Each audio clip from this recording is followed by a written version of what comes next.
وآلہ وسلم خود فرمائے کہ اے حسان میرے ممبر پر بیٹھ کر میری نعت پڑھے،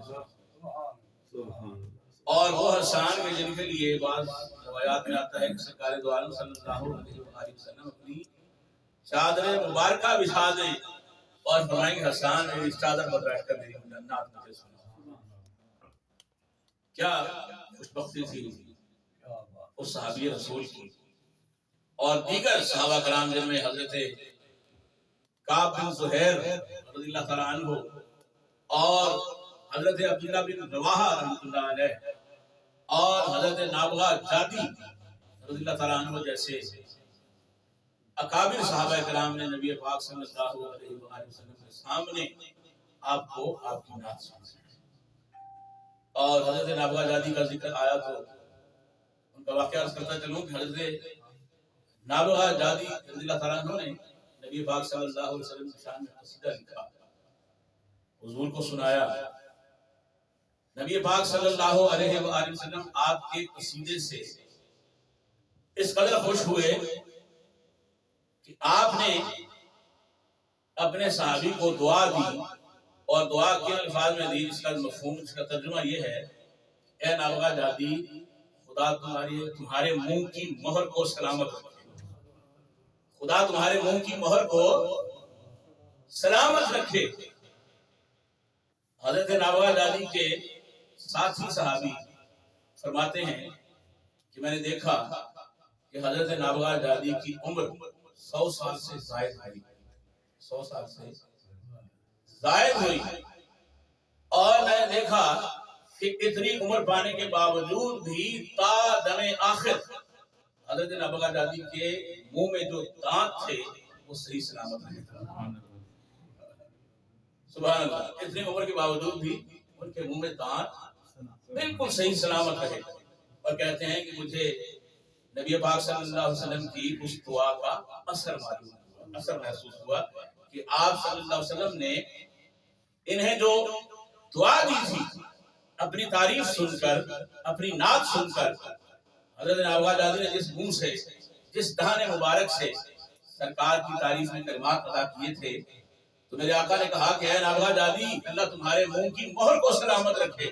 یعنی تمہارے چہرے پر یہ جو دانتوں کی وجہ سے حسن ہے یہ کبھی ماند نہ پڑے۔ اور ایسا ہی ہوا کہ 100 سال سے زائد عمر پانے کے باوجود حضرت نابغہ جادی رضی اللہ تعالیٰ عنہ کے دانت مبارک بالکل صحیح سلامت رہے۔ سبحان اللہ، کیا کہنا۔ حضرت حسان بن ثابت رضی اللہ تعالیٰ عنہ کے 2 شعر پڑھ کے اپنے علم ثنا خان کو دعوت دیتا ہوں۔ حضرت حسان بن ثابت کس محبت کے ساتھ آقا کی بارگاہ میں عرض کرتے ہیں، اور یہ اشعار وہ ہیں جو حضور کے سامنے حضرت حسان بن ثابت نے پیش کی اور آپ صلی اللہ علیہ وسلم نے پسند فرمائے۔ کہتے ہیں کہ یا رسول اللہ وَأَحْسَنُ مِنْكَ لَمْ تَرَ قَطُّ عَيْنِي وَأَجْمَلُ مِنْكَ لَمْ تَلِدِ النِّسَاءُ خُلِقْتَ مُبَرَّأً مِنْ كُلِّ عَيْبٍ كَأَنَّكَ قَدْ خُلِقْتَ كَمَا تَشَاءُ وَأَحْسَنُ مِنْكَ لَمْ تَرَ قَطُّ عَيْنِي، اے میرے آقا وَأَحْسَنُ مِنْكَ لَمْ تَرَ قَطُّ عَيْنِي، کسی آنکھ نے، میری ہی آنکھ نے نہیں بلکہ کسی بھی آنکھ نے آج تک آپ جیسا حسین نہیں دیکھا۔ وَأَجْمَلُ مِنْكَ لَمْ تَلِدِ النِّسَاءُ، کہتے ہیں دیکھے بھی کیوں کہ آج تک کسی ماں نے آپ جیسا جمیل خوبصورت پیدا ہی نہیں کیا۔ اور پھر کہتے ہیں کہ خلقتا مبرأ من کل عیب، آپ کو اللہ کریم نے ہر عیب سے، ہر نقص سے، ہر کمی سے، ہر کجی سے مبرأ پاک پیدا فرمایا۔ اور کہتے ہیں کہ کما خلقت مبرأ من کل عیب کأنک قد خلقت کما تشاء، گویا آپ کو اللہ تعالیٰ نے ایسے پیدا فرمایا جیسے آپ کی منشا، یعنی آپ کی مرضی کے مطابق آپ کو اللہ کریم نے پیدا فرمایا۔ سبحان اللہ، کیا کہنے۔ نبی پاک صلی اللہ علیہ وآلہ وسلم کی تعریف، توصیف، مدح اور نعت بیان کرنے کے لیے گزارش کروں گا جناب محمود الہی صاحب سے کہ آپ تشریف لائیں اور بارگاہ رسالت میں آپ صلی اللہ علیہ وآلہ وسلم میں سنت حضرت حسان بن ثابت پیش کرنے کے ساتھ